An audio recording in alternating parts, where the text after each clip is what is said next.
तो आपने सेनेट से इस्तीफ़ा क्यों दिया? नदीम अली साहब, देखिए, एक तो ये कि मैं बहुत शुक्रगुजार हूँ इमरान खान साहब का कि उन्होंने वो वसीला बने।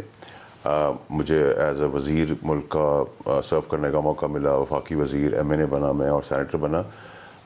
जो दर्स अखलाकियात का मुझे खान साहब ने सिखाया, एटलीस्ट मुझे तो 15 साल में वो याद हो गया। तो अखलाकी तौर पे मॉरली मेरी बाइंडिंग नहीं थी कि मैं वो इमरान खान साहब की पार्टी की सीट रखूँ, क्योंकि मैं पार्टी का हिस्सा नहीं हूँ, तो उनकी सीट भी उनकी अमानत थी। दूसरा ये कि जो मेरे सुप्रीम कोर्ट के अहकामात की रोशनी के अंदर जो मैं पेश हुआ था, उसके अंदर भी ये बात हुई थी। तो जो मेरे जो फ़राइज़ थे वो मैंने पूरे कर दिए।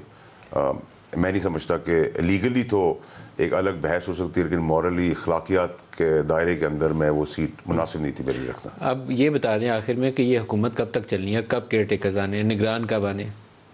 देखिए जी, अगर तो हमारी मेरी साबका पार्टी की अगर अकल में कोई भी बात आ गई तो शायद अक्टूबर में इंतखाबात हो जाएं। लेकिन शायद अक्टूबर में हो जाए। अगर यही सिलसिला जो तजर्बेकार लोग टीम उनके साथ है, खान साहब के साथ, जिस डगर पे वो ले जा रहे हैं, तो डिस्क्वालिफिकेशन सर पे खड़ी है, दरवाजे के ऊपर है। और जिस डगर पे हम चल पड़े हैं, उस डगर पे तो चलते रहे, तो फिर इलेक्शंस तो मुझे अक्टूबर में भी नज़र नहीं आ रहा। आप कह रहे हैं कि इमरान खान डिस्क्वालीफाई हो सकते हैं, सर पे खड़ी है।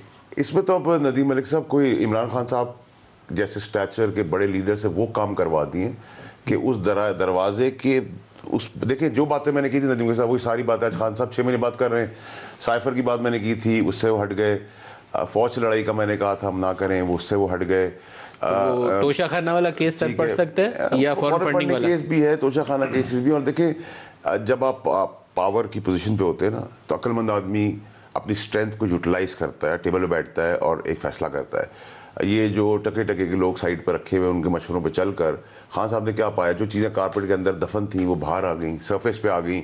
इस मुल्क का एक अलमी है, इस मुल्क के अंदर जब चीज़ें छुपने पे आती हैं तो बड़े बड़े हाथी छुप जाते हैं कारपेट के नीचे, और जब खुलने पे आती है तो दुम भी बाहर निकल आती है।